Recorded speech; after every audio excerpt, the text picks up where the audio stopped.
भूगोल के अंतर्गत पृथ्वी के आधारभूत और संरचनात्मक परिचय को प्राप्त करने के लिए हमने आज ग्लोब के रूप में जो प्रतीकात्मक पृथ्वी है उसको अपने सामने रखा है। इसका परिचय हम इस रूप में प्राप्त करेंगे कि इसके मध्य से गुजरने वाली जो खिली है वो तिरछी है। हम यहाँ पर देख सकते हैं 23.5 डिग्री का झुकाव यहाँ पर है। यहाँ पर इसको होना चाहिए, लेकिन ये 23.5 डिग्री बैंड लिए हुए इस प्रकार से इस खिली से दोनों तरफ जुड़ी हुई है, पूर्व से पश्चिम की ओर। अब रेखाओं के बारे में अगर परिचय इसका लेंगे तो दो प्रकार की काल्पनिक रेखाएं इसमें खींची गई दिखाई गई हैं। जो क्षैतिज जो रेखाएं हैं उन्हें अक्षांश की रेखाएं कहते हैं, और जो लंबवत जो रेखाएं ये जो गुजर रही हैं ये देशांतर की रेखाएं हैं। महत्वपूर्ण अक्षांश रेखाओं का परिचय प्राप्त करते हैं।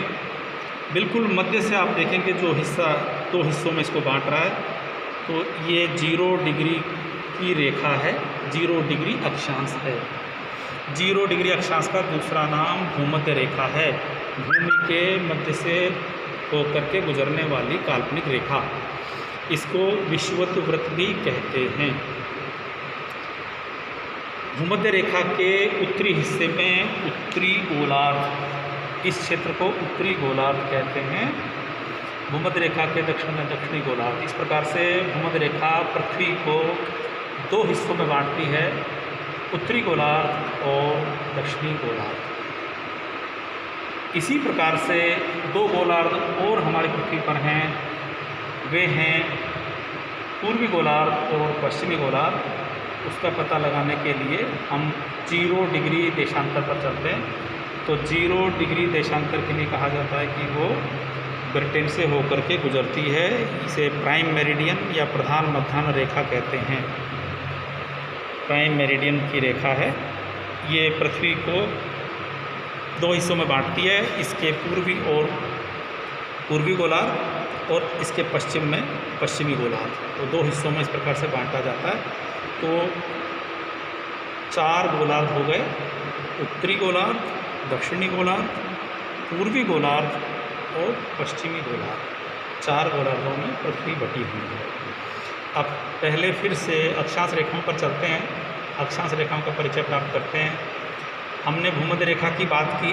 भूमध्य रेखा जो कि पृथ्वी के ठीक मध्य से होकर के गुजरने वाली काल्पनिक रेखा है, ये सबसे बड़ा अक्षांश में सबसे बड़ा वृत्त है, यानी दीर्घ वृत्त है एकमात्र। इसके बाद जैसे जैसे हम उत्तर की ओर जाएंगे और जैसे जैसे हम दक्षिण की ओर जाएंगे तो हमारे वृत्त यानी अक्षांश की कुल जो लंबाई है वो छोटी होती जाएगी। जैसे हम देख रहे हैं कि आगे आने के बाद ये सर्कल्स या छल्ले छोटे होते जाते हैं, और जैसे हम यहाँ पर उत्तरी ध्रुव में पहुँचते हैं तो ये एकमात्र बिंदु के रूप में रह जाता है।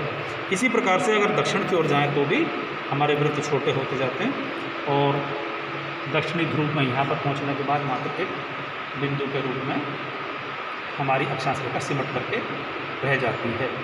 अब प्रमुख अक्षांश रेखाओं में 23.5 डिग्री उत्तर से होकर के गुजरती है कर्क रेखा। ये हमारे देश से होकर के भी गुजरती है।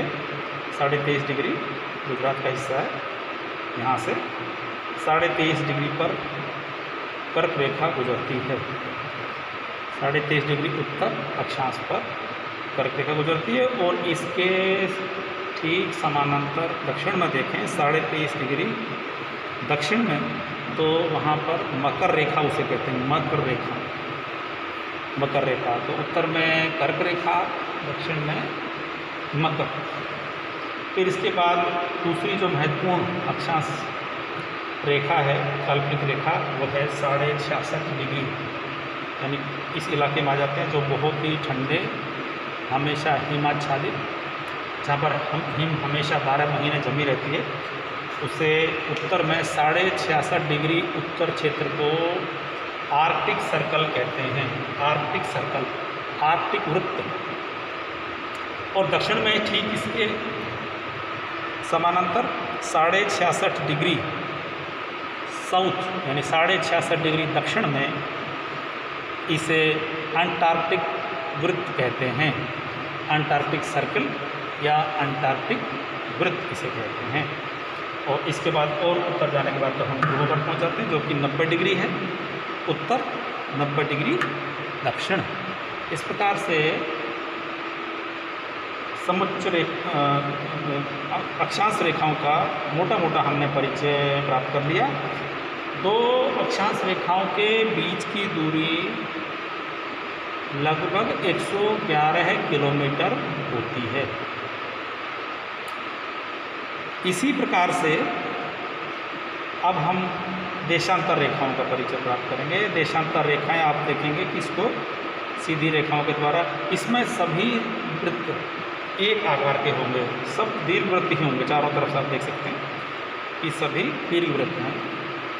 दीर्घवृत्त में आपस की दूरी में डिफरेंस आने लगेगा, क्योंकि ये ध्रुव पर जाने के बाद ये लंबवत रेखाएं मिल जाती हैं, यहाँ पर आकर सारी एक हो जाती हैं और एक बिंदु के रूप में समाहित हो जाती हैं। महत्वपूर्ण में सबसे पहले प्रधान बंधन रेखा का जिक्र किया जा चुका है। ये ग्रेट ब्रिटेन के लंदन नामक नगर में ग्रीनविच स्थान से होकर के गुजरती है, और चूँकि इसका समय के निर्धारण में भी बहुत महत्व है, तो इसे समय का नाम भी ग्रीनविच मीन टाइम, ग्रीनविच मानक समय GMT कहा जाता है, यहाँ से निर्धारण किया जाता है। यहाँ से जैसे जैसे पूर्व की ओर चलते जाएंगे तो प्रत्येक एक देशांतर पर 4 मिनट के समय का अंतर आता है। अर्थात हम यहाँ से 1 डिग्री अगर हम चले जाएंगे तो 4 मिनट का समय में फ़र्क आ जाएगा। इसी के आधार पर सभी देश अपने समय का निर्धारण, घड़ियों को मिलाते हैं, समय का निर्धारण करते हैं।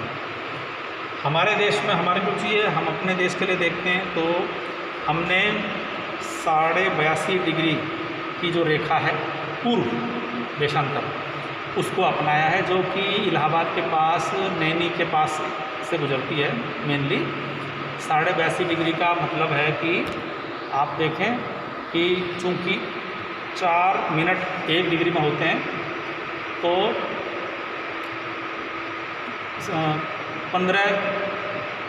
15 चौके 60, यानी कि 15 डिग्री 1 घंटे का निर्धारण कर देगी। हमारे पास 15 पंजे 75, यानी 5 घंटे तो 75 डिग्री में ही हो गए। इसके बाद 7.5 डिग्री और बचती है, जो कि 82.5 डिग्री है, तो आधा घंटा और आ गया, यानी कि 5 घंटे तो पूरे हो गए। 15 पंजे 75, 15 चौके 60, 1 घंटा, ठीक है, और 15 पंजे 75, 5 घंटे और आधा घंटा और 5.5 घंटे हमारा समय निर्धारण करता है, जो कि इलाहाबाद से गुजरती। अलग अलग देशों का अलग अलग समय है। फिर पाकिस्तान का 5 घंटे ये मात्र उन्होंने 75 डिग्री पर लिया हुआ है, हमारे देश ने 82.5 डिग्री लिया हुआ है। इससे सब अपनी समय मिलाते हैं। अंतर्राष्ट्रीय समय रेखा 180 डिग्री है। तो आप पाएंगे, देखिए यहाँ से ये 0 से बढ़ते बढ़ते इधर जाते हैं पूर्व की ओर, तो यहाँ से ऐसी जगह को चुना गया जहाँ से कम ज़मीनी हिस्सा आए, जिससे किसी को दुविधा न हो। तो आप ये रेखा देख सकते हैं कि ब्रोकन लाइन के रूप में चल रही है। ये तिथि रेखा है। अब चूँकि यहाँ पानी, यहाँ फिर सीधी चलने लग गई, और यहाँ पर ज़मीन क्योंकि आई हुई थी, इस इलाके को इसने देखिए जिग-जैग करके तिरछा होकर के गुजर गई यहाँ से, और फिर यहाँ से सीधी ये तो तिथि रेखा है। इससे तिथि का निर्धारण होता है, यानी यहाँ पर सबसे पहले दिन उगेगा पूर्व में, सबसे पहले कोई भी तारीख आएगी। जैसे आज मान लीजिए 23 तारीख है, तो 23 तारीख सबसे पहले यहाँ आई होगी। इसके बाद धीरे धीरे शनि इस इलाके में 23 तारीख आएगी, और इस प्रकार से अगला दिन शुरू होता है। तो अगले दिन शुरू फिर से यहीं से होगा, 24 तारीख यहीं से शुरू होगी।